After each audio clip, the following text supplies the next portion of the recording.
Hi everyone, welcome to GoodStory's mobile market update. Today we have the honor of having our one and only Mr. Shadi Bultype. He is our co-host today. I don't like how you pronounce my last name actually. Bultype. How should I say Bultype? It just doesn't sound good because it's Bultype. just... Bultype? It's actually Bultype? Abultype, but... Abultype? It's Abultype. Abultype? Abultype. Abultype. But, this is a long story for another episode. Okay. Anyway, so thank you, Shadi, for joining us today. We wanted to give you a quick update here, what we're seeing. As always, November was quite a strong month, compared to the previous year.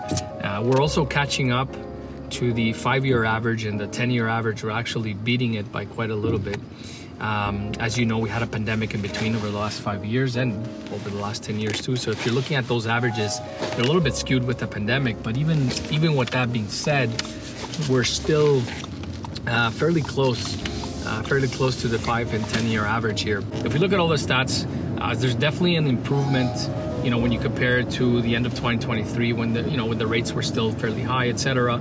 But even when you compare it to October of like a month ago, it was a little bit softer. I think there was a little bit more momentum in October, with the decrease, with the big decrease in the rates, etc. And now we're seeing a little bit more hesitancy, I find. It could have something to do with the elections in the U.S., quite a bit of uncertainty, with tariffs, etc., and how that can impact the economy in Canada in general. So we're seeing a little bit more of a wait and see approach now, and also we are waiting also for the rate announcement that's happening in next week. Actually, December 11th, I believe, is the next announcement. And because of the data that we're seeing coming out from the labor market, which is something actually we spoke about in one of our posts, I think like 2 months ago, that when we start seeing unemployment rising at a faster pace than we would like to see, that's when we're going to start seeing big jumbo cuts, like they call them. So essentially, the Bank of Canada is likely to stimulate the economy by decreasing rates to make sure they don't hit a low in terms of the economy and in terms of unemployment and in terms of the people's habit of spending, right? So that's the whole point of the rate cuts, right? It's hugely impacted by, of course, the real estate market, but it's not the only thing that's impacted by these fluctuations of borrowing cost. Yeah, so it's a little bit of a tricky approach, right? Because unemployment's going up. You want to stimulate the economy, but sometimes by stimulating that economy, sometimes you might overheat the real estate market, right? So it's a really tricky approach for sure. But definitely it's much needed. I mean, some economists and some people say that we're in a recession right now. I personally disagree, but if we don't see significant stimulus in the economy, I think we will see some of that. But anyways, enough about that for now.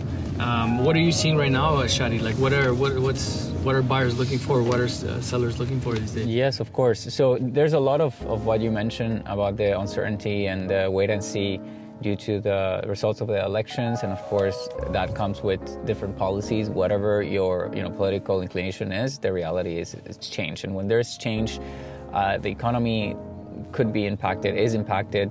There's going to be new policies. We don't know yet how the tariffs will impact our economy. But of course, when people hear in the news and read the headlines and they see that there could be a factor that could impact our economy, where we may see goods, an increase in prices in goods, daily goods, then people, they get stressed, they get worried.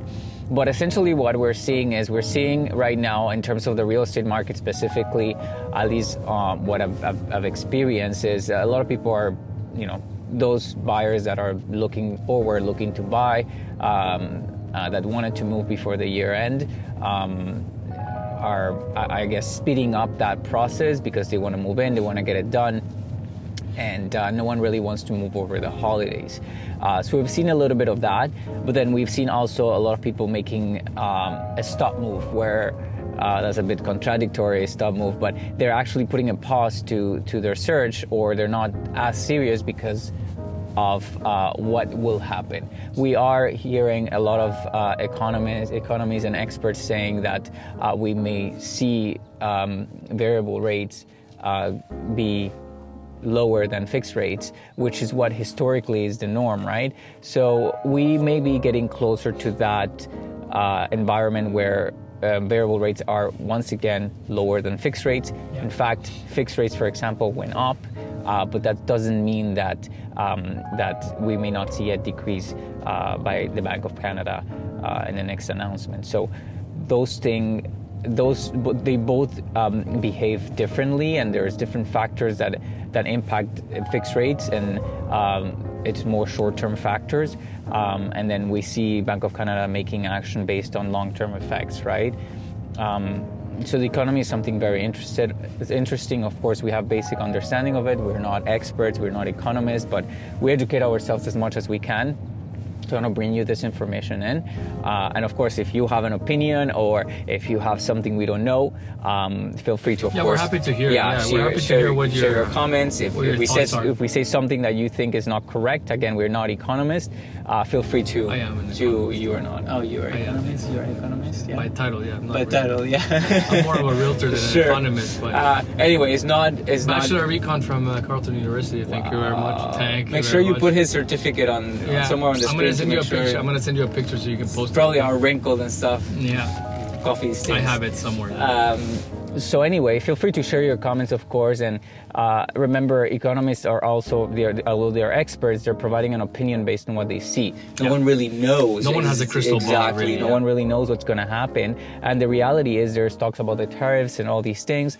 Are they going to be implemented the way they're saying they will be implemented?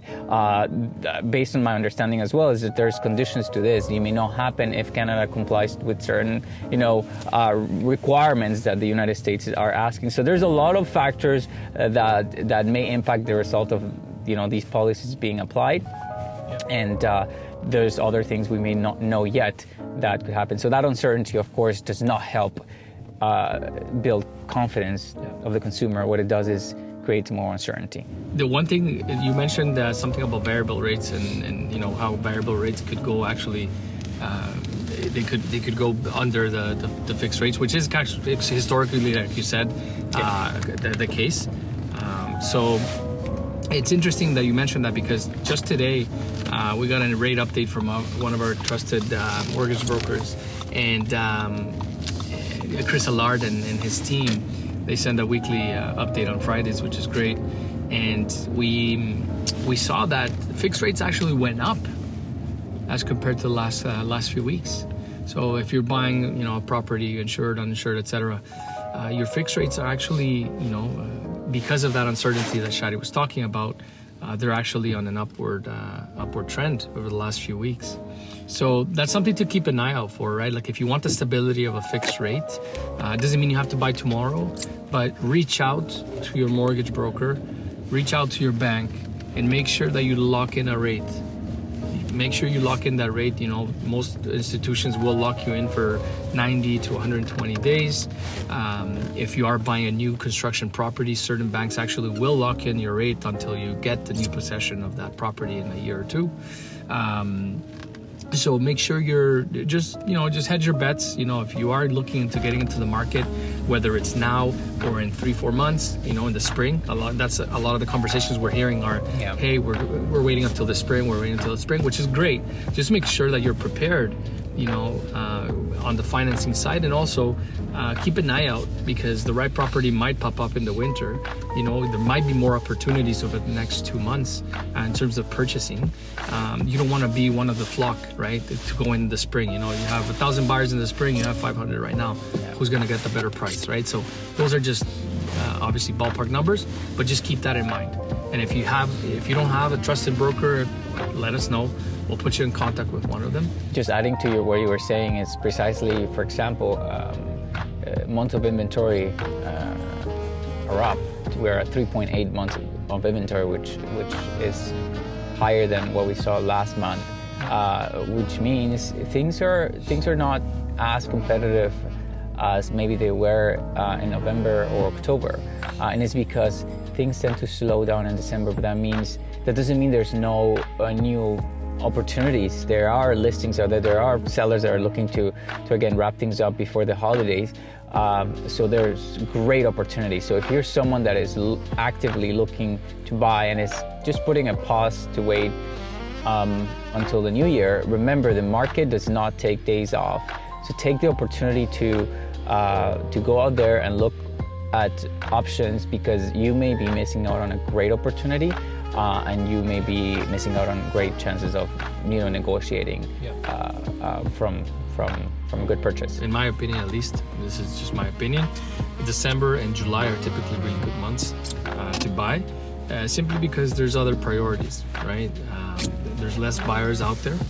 There's less buyers out there. There's still listings that have been on the market, maybe 30, 40, 60 days. Like Shadi said, there's a little bit of fatigue, with certain, on certain sellers, and there might be an opportunity, to purchase something. So, that's our 2 cents. Thank you so much for tuning in. If you have any questions, any particulars, or like Shadi said, anything that you think is not correct, feel free to drop a line in the comments, and we'll be happy to engage in some healthy discussion. GoodStory.